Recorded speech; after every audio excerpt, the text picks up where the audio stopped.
Chingwaka Chingoma chinonaka achimboshata waisaizela tapinda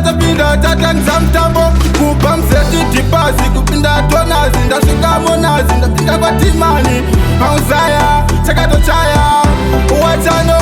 kupa mzeti kuya ukaptashi hati mafani ndakatokoka ogani kudakona ngale pilati alipo kana vansiti kupa kumuzeti kuya ukaptashi hati mafani ndakatokoka ogani kudakona ngale pilati alipo kana vansiti tatakuwa chamsa kugomba ndaitakuwa datikazandogona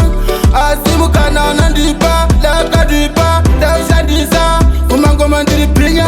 ndiriswinya zaketi ndinokwina wachano avasati vandiziva kadakundimisa ndinopisa timan kubva kumuzeti kuya ukaptashi asi mafani ndakatokoka ugani kudakona ngale bidati elipo kana vansiti kubva kumuzeti kuya ukaptashi asi mafani ndakatokoka ugani kudakona ngale bidati alipo kana vansiti ndotenda wastipasi varikuya nekusurprise pakudiwa stanzi handingaganzi ndaenda kumuzanzi apiwa chanzi ndotambisa mafanzi pisa ingowani inenerikita chimbevejowani ibepsizimu kune jorodhani ingwambi aisinjani kubva kumuzeti kuya ukaptashi asi mafani ndakatokoka ugani kudakona ngale bidati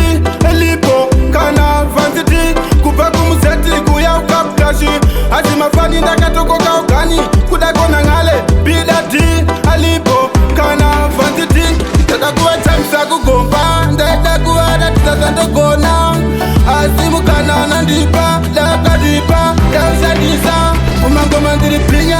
ndiriswinya zaketi ndinokwina wachano avasati vandiziva kadakundimisa ndinopisa timan